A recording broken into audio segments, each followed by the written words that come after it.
जय श्री राधे कृष्ण दोस्तों, राधे राधे। आप सभी को स्वागत है हमारे यूट्यूब चैनल पावरफुल हिंदू धर्म में। आज हम आप सभी को भादव मास में श्रीमद् महापुराण में कथा अध्याय 5 का रसपान कराएंगे, जिसमें वर्णन है दुधनकारी को प्रेत योनि की प्राप्ति और उससे उद्धार। आइए रसपान कीजिए कथा का। सूत जी कहते हैं कि हे शौनक जी, पिता के वन चले जाने पर एक दिन दुधनकारी ने अपनी माता को बहुत पीटा और कहा, बता धन कहाँ रखा है, नहीं तो अभी तेरी लुआठी जलती लकड़ी से खबर लूँगा। उसकी इस धमकी से डरकर और पुत्र के उपद्रवों से दुखी होकर वह रात्रि के समय कुएं में जा गिरी और इसी से उनकी मृत्यु हो गई। योगनिष्ठा गोकर्ण जी तीर्थ यात्रा के लिए निकल गए। उन्हें इन घटनाओं से कोई दुख या सुख नहीं होता था, क्योंकि उनका न कोई मित्र था न शत्रु। दुधनकारी 5 वेश्याओं के साथ घर में रहने लगा। उनके लिए भोग सामग्री जुटाने की चिंता से उसकी बुद्धि नष्ट कर दी और वह नाना प्रकार के यत्न कुकर्म करने लगा। एक दिन उन पुतलाओं ने उससे बहुत से गहने मांगे। वह तो काम से अंधा हो रहा था।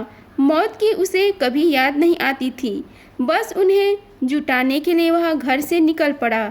वह जहाँ तहाँ से बहुत से धन चुराकर घर लौटाया तथा उन्हें बहुत से सुंदर वस्त्र और आभूषण ला कर दिए। चोरी का बहुत माल देखकर रात्रि के समय स्त्रियों ने विचार किया कि यह नित्य ही चोरी, इसलिए इसे किसी दिन अवश्य राजा पकड़ लेगा।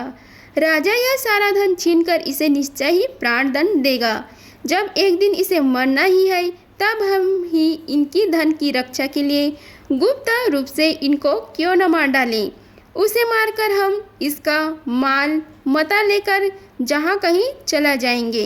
ऐसे निश्चय कर उन्होंने सोए हुए धुंधकारी को रस्सियों से कस दिया और उसके गले में फांसी लगाकर उसे मारने का प्रयत्न किया। उससे जब वह जल्दी न मरा तो उन्हें बड़ी चिंता हुई। तब उन्होंने उसके मुख पर बहुत से दहकते अंगारे डाले। इससे वह अग्नि की लपट से बहुत छटपटा कर मर गया। उन्होंने उसके शरीर को एक गड्ढे में डालकर गाड़ दिया। सच है, स्त्रियां प्रायः बड़ी दुस्साहसी होती हैं। उनके इस कृत्य का किसी को भी पता न चला। लोगों के पूछने पर कह देती कि हमारे प्रियतम तो पैसे के लोभ से अब की बार कहीं दूर चले गए हैं, इसी वर्ष के अंदर लौट आएंगे। बुद्धिमान पुरुष को दुष्ट स्त्रियों का कभी विश्वास न करना चाहिए। जो मूर्ख इनका विश्वास करता है उसे दुखी होना पड़ता है। इनकी वाणी तो अमृत के समान कामियों की हृदय में रस का संचार करती है, किंतु हृदय छुरी की धार के समान तीक्ष्ण होती है। भला इन स्त्रियों को कौन प्यारा है। वे कुटलाए धुंधकारी की सारी संपत्ति समेटकर वहाँ से चंपत हो गई। उनके ऐसे न जाने कितने पति थे और धुंधकारी अपने कुकर्मों के कारण भयंकर प्रेत हुआ। वह बवंडर के रूप में सर्वदा 10 दिशाओं में भटकता रहता था तथा शीत घाम से संताप्त और भूख प्यास से व्याकुल होने के कारण हा देव चिल्लाता रहता था, परंतु उसे कहीं भी कोई आश्रय न मिला। कुछ काल बीतने पर गोकर्ण ने भी लोगों के मुख से धुंधकारी की मृत्यु का समाचार सुना। तब उसे अनाथ समझकर उन्होंने उसका गया जी में श्राद्ध किया और भी जहाँ जहाँ वे जाते थे उनका श्राद्ध अवश्य करते थे। इस प्रकार घूमते घूमते गोकर्ण जी अपने नगर में आए और रात्रि के समय दूसरों की दृष्टि से बचकर सीधे अपने घर के आंगन में सोने के लिए पहुँचे। वहाँ अपने भाई को सोया देख आधी रात के समय धुंधकारी ने अपना बड़ा विकट रूप दिखाया। वह कभी भेड़ा, कभी हाथी, कभी भैंसा, कभी इंद्र और कभी अग्नि का रूप धारण करता। अंत में वह मनुष्य के आकार में प्रकट हुआ। ये विपरीत अवस्थाएं देखकर गोकर्ण ने निश्चय किया कि यह कोई दुर्गति को प्राप्त हुआ जीव है। तब उन्होंने उसे धैर्यपूर्वक पूछा। गोकर्ण ने कहा, तू कौन है? रात्रि के समय ऐसे भयानक रूप क्यों दिखा रहा है? तेरी यह दशा कैसे हुई? हमें बता तो सही। तू प्रेत है, पिशाच है अथवा कोई राक्षस है? सूत जी कहते हैं कि गोकर्ण के इस प्रकार पूछने पर वह बार बार जोर जोर से रोने लगा। उसमें बोलने की शक्ति नहीं थी, इसलिए उसने केवल संकेत मात्र किया। तब गोकर्ण ने अंजलि में जल लेकर उसे अभिमंत्रित करके उस पर छिड़का। इससे उसके पापों का कुछ शमन हुआ और वह इस प्रकार कहने लगा। प्रेत बोला, मैं तुम्हारा भाई हूँ, मेरा नाम धुंधकारी है। मैंने अपने ही दोषों से ब्राह्मणत्व नष्ट कर दिया है। मेरे कुकर्मों की गिनती नहीं की जा सकती। मैं तो महान अज्ञान में चक्कर काट रहा था। इसी से मैंने लोगों की बड़ी हिंसा की। अंत में कुटला स्त्री मुझे तड़पा तड़पा कर मार डाला। इसी से अब प्रेत योगिनी में पड़कर यह दुर्दशा भोग रहा हूँ। अब दैवश कर्म फल का उदय होने से मैं केवल वायु भक्षण करके ही जी रहा हूँ। हे भाई, तुम दया की समुद्र हो, अब किसी प्रकार जल्दी ही मुझे इस योनि से छुड़ाओ। गोकर्ण ने धुंधकारी की सारी बातें सुनी और तब उससे बोला। गोकर्ण ने कहा, हे भाई, मुझे इस बात का बड़ा आश्चर्य है। मैंने तुम्हारे लिए विधि पूर्वक गया जी में पिंडदान किया, फिर भी तुम प्रेत योनि से मुक्ति कैसे नहीं हुई? यदि गया श्राद्ध से भी तुम्हारी मुक्ति नहीं हुई है, तब इसका और कोई उपाय ही नहीं है। अच्छा, तुम सब बात खोलकर कहो, मुझे अब क्या करना चाहिए? प्रेत ने कहा, मेरी मुक्ति सैकड़ों गया श्राद्ध करने से भी नहीं हो सकती। अब तो तुम इसका कोई और उपाय सोचो। प्रेत की यह बात सुनकर गोकर्ण को बड़ा आश्चर्य हुआ। वे कहने लगे, यदि सैकड़ों गया श्राद्ध से भी तुम्हारी मुक्ति नहीं हो सकती, तब तो तुम्हारी मुक्ति असंभव ही है। अच्छा, अभी तो तुम निर्भय होकर अपने स्थान पर रहो। मैं विचार करके तुम्हारी मुक्ति के लिए कोई दूसरा उपाय करूँगा। गोकर्ण की आज्ञा पाकर धुंधकारी वहाँ से अपने स्थान पर चला आया। इधर गोकर्ण ने रात भर विचार किया, तभी उन्हें कोई उपाय नहीं सूझा। प्रातःकाल उनका आया देख लोग प्रेम से उनसे मिलने आए। तब गोकर्ण ने रात में जो कुछ जिस प्रकार हुआ था वह सब उन्हें सुनाया। उनमें से जो लोग विद्वान, योगनिष्ठा, ज्ञानी और वेदज्ञ थे, उन्होंने भी अनेक शास्त्रों को उलट पलट कर देखा तो भी उसकी मुक्ति का कोई उपाय न मिला। तब सबने यही निश्चय किया कि इस विषय में सूर्य नारायण जो आज्ञा करे वही करना चाहिए। अतः गोकर्ण ने अपने तपोबल से सूर्य की गति को रोक दिया। उन्होंने स्तुति की कि हे भगवान, आप सारे संसार के साक्षी हैं। मैं आपको नमस्कार करता हूँ। आप मुझे कृपा करके धुंधकारी की मुक्ति का साधन बताइए। गोकर्ण की यह प्रार्थना सुनकर सूर्य देव ने दूर से ही स्पष्ट शब्दों में कहा, श्रीमद् भागवत से मुक्ति हो सकती है, इसलिए तुम उसका सप्ताह पारायण करो। सूर्य की यह धर्ममय वचन वहाँ सभी ने सुना। तब सबने यही कहा कि प्रयत्न पूर्वक यही करो। है भी यह साधन बहुत सरल है। अतः गोकर्ण जी भी तदंतर निश्चय करके कथा सुनाने के लिए तैयार हो गए। देश और गांवों से अनेक लोग कथा सुनने के लिए आए। बहुत से लंगड़े, लूले, अंधे, बूढ़े और मंदबुद्धि पुरुष भी अपने पापों की निवृत्ति के उद्देश्य से वहां पहुँचे। इस प्रकार वहां इतनी भीड़ हो गई कि उसे देखकर देवताओं को भी आश्चर्य होता था। जब गोकर्ण जी व्यास गद्दी पर बैठकर कथा कहने लगे, तब वह प्रेत भी वहां आ पहुंचा और इधर उधर बैठने के लिए स्थान ढूंढने लगा। इतने में ही उसकी दृष्टि एक सीधे रखे हुए 7 गांठ के बांस पर पड़ी। उसके नीचे के छिद्र में घुसकर वह कथा सुनने के लिए बैठ गया। वायु रूप होने के कारण वह बाहर कहीं बैठ नहीं सकता था, इसलिए बांस में घुस गया। गोकर्ण जी ने एक वैष्णव ब्राह्मण को मुख्य श्रोता बनाया और प्रथम स्कंद से ही स्पष्ट स्वर में कथा सुनानी आरंभ कर दी। संयम काल में जब कथा को विश्राम दिया गया, तब एक बड़ी विचित्र बात हुई। वहाँ सभा से सदकों के देखते देखते उस बांस की एक गांठ टर टर शब्द करती फट गई। इसी प्रकार दूसरे ने संयम काल में दूसरी गांठ फटी और तीसरी दिन उसी समय तीसरी गांठ। इस प्रकार 7 दिनों में 7 गांठों को फोड़कर धुंधकारी 12 स्कंदों के सुनने से पवित्र होकर प्रेत योनि से मुक्त हो गया। और दिव्य रूप धारण करके सबके सामने प्रकट हुआ। उसका मेघ के समान श्याम शरीर पीताम्बर और तुलसी के मालाओं से सुशोभित था तथा जिस पर मनोहर मुकुट और कानों में कामनीय कुंडल झिलमिला रहे थे। उसने तुरंत अपने भाई गोकर्ण को प्रणाम करके कहा, हे भाई, तुमने कृपा करके मुझे प्रेत योनि की यातनाओं से मुक्ति कर दिया है।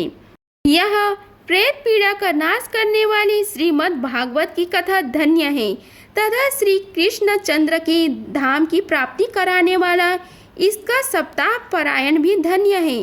जब सप्ताह श्रवण का योग लगता है तब सब पाप धरथरा उठते हैं।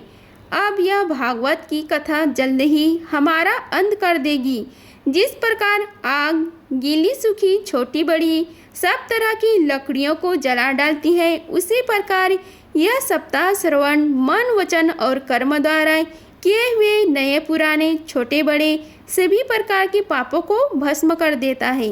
विद्वानों ने देवताओं की सभा में कहा कि जो लोग इस भारतवर्ष में श्रीमद् भागवत गीता की कथा नहीं सुनते उसका जन्म वृथा ही है।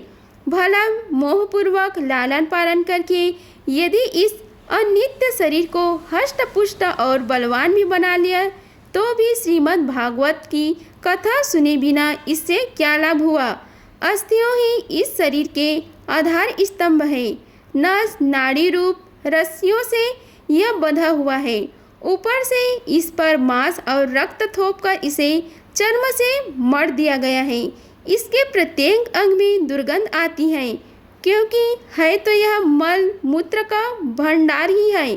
वृद्ध अवस्था और शोक के कारण यह परिणाम में दुखमय ही है। रोगों का तो घर ही ठहरा। यह निरंतर किसी न किसी कामनाओं से पीड़ित रहता है। कभी इसकी तृप्ति नहीं होती। इसे धारण किए रहना भी एक भार ही है। इसके रोम रोम में दोष भरे हुए हैं और नष्ट होने में इसे एक क्षण भी नहीं लगता। अंत में यदि इसे गाड़ दिया जाता है तो इसके कीड़े बन जाते हैं। कोई पशु खा जाता है तो यह विष्ट हो जाता है और अग्नि में जला दिया जाता है तो भस्म की ढेर हो जाता है। यह तीन ही इसकी गतियाँ बताई गई है। ऐसे अस्थिर शरीर से मनुष्य अविनाशी फल देने वाला काम क्यों नहीं बना लेता। जो अन्न प्रातःकाल पकाया जाता है वह संयम काल तक बिगड़ जाता है।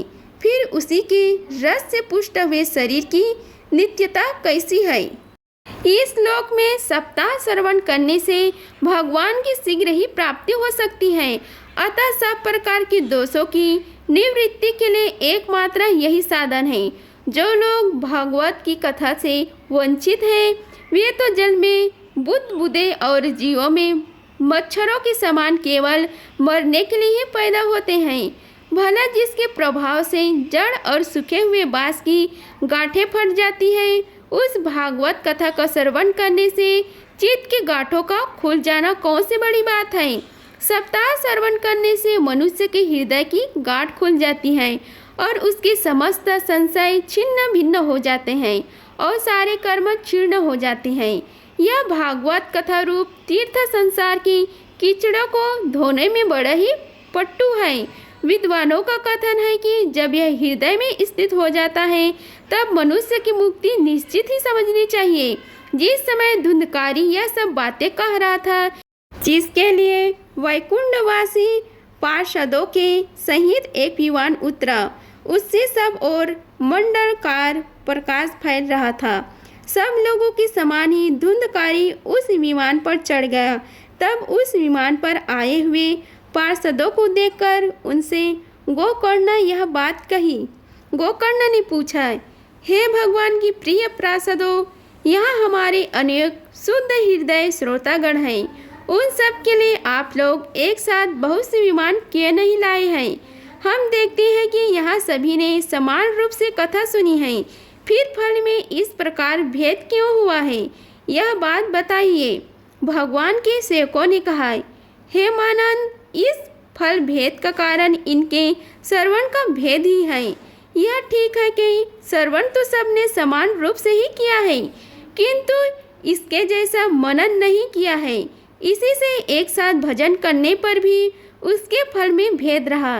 इसे प्रेत ने 7 दिनों तक निराहार रहकर श्रवण किया था तथा सुने हुए विषय का स्थिर चित्त से यह खूब मनन निधि दिन न्यास भी करता रहता था। जो ज्ञान दृढ़ नहीं होता वह व्यर्थ हो जाता है। इसी प्रकार ध्यान न देने से, श्रवण का, संदेह से, मंत्र का और चित्त के इधर उधर भटकते रहने से जब कभी कोई फल नहीं होता। वैष्णवहीन देश, आप मात्र को कराया हुआ श्राद्ध का भोजन, आश्रयों को दिया हुआ दान एवं आचारहीन कुल, इन सब का नाश हो जाता है।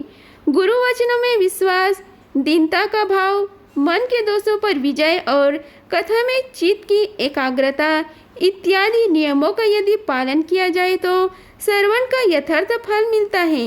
यदि यह श्रोता फिर से श्रीमद् भागवत की कथा सुने तो निश्चय ही सबको वैकुंठ धाम की प्राप्ति होगी और गोकर्ण जी आपको तो भगवान स्वयं आकर गोलोक धाम में ले जाएंगे। यो कहकर वे सब पार्षद हरि कीर्तन करते हुए वैकुंठ लोक को चले गए।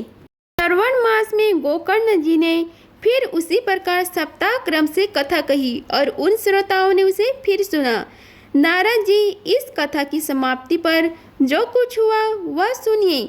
वहाँ भक्तों से भरे हुए विमानों के साथ भगवान प्रकट हुए। सब ओर से खूब जय जयकार और नमस्कार की ध्वनियाँ होने लगी। भगवान स्वयं हर्षित होकर अपने पंचजन्य संघ की ध्वनि करने लगे और उन्होंने गोकर्ण को हृदय से लगाकर अपने ही समान बना लिया। उन्होंने क्षण भर में ही अन्य सब श्रोताओं को भी मेघ के समान श्याम वर्णा रेशमी पीताम्बरधारी तथा किरीट और कुंडल आदि से विभूषित कर दिया था। उस गांव में कुत्ते और चंडाल पर्यंत जितने भी जीव थे वे सभी गोकर्ण जी की कृपा से विमान पर चढ़ लिए गए तथा जहाँ योगी जन जाते उस भागवत धाम में वे भेज दिए गए। इस प्रकार भक्त वत्सल भगवान श्री कृष्ण कथा श्रवण से प्रसन्न होकर गोकर्ण जी को साथ ले अपने ग्वाल बालकों की प्रिय गोलोक धाम में चले गए। पूर्व काल में जैसे अयोध्यावासी भगवान श्री राम के साथ संकेत धाम सिधारे थे, उसी प्रकार भगवान श्री कृष्ण उन सबको योगी दुर्लभ गोलोक धाम को ले गए, जिस लोक में सूर्य चंद्रमा और सिद्धों की भी कभी गति नहीं हो सकती। उसमें वे श्री भागवत श्रवण करने से चले गए। हे नारद जी, साप्ताहिक यज्ञ के द्वारा कथा श्रवण करने से जैसे उज्जवल फल सच्चित होता है, उसके विषय में हम आपसे क्या कहें। अजी, जिन्होंने अपने कर्णपुट से गोकर्ण जी की कथा के एक अक्षर का भी पान किया था, वे फिर माता के गर्भ में नहीं आए। जिस गति को लोग वायु, जल या पत्ते खाकर शरीर सुखाने से, बहुत काल तक घोर तपस्या करने से और योग अभ्यास से भी नहीं पा सकते, उसे वे सप्ताह श्रवण से सहज में ही प्राप्त कर लेते हैं। इस परम पवित्र इतिहास का पाठ चित्रकूट पर भी विराजमान मुनीश्वर सांडल्य भी ब्रह्मानंद में मग्न होकर करते रहते हैं। यह कथा बड़ी ही पवित्र है। एक बार के श्रवण से ही समस्त पाप राशियों को भस्म कर देती है। यदि इसका श्राद्ध के समय पाठ किया जाए तो इससे पितृगणों को बड़ी तृप्ति होती है और नित्य पाठ करने से मोक्ष की प्राप्ति होती है। इति श्री पद्य पुराणे उत्तरखंडे श्रीमद् भागवत महात्म्ये गोकर्ण मोक्ष वर्णन नाम 5वां अध्याय समाप्त हुआ। अगर आप सभी को हमारी वीडियो अच्छी लगी होगी तो वीडियो को लाइक कीजिए, चैनल को सब्सक्राइब कीजिए और कमेंट बॉक्स में ओम नमो भगवते वासुदेवाय लिखें। धन्यवाद। मिलते हैं अगले वीडियो में, तब तक के लिए जय श्री राधे कृष्णा।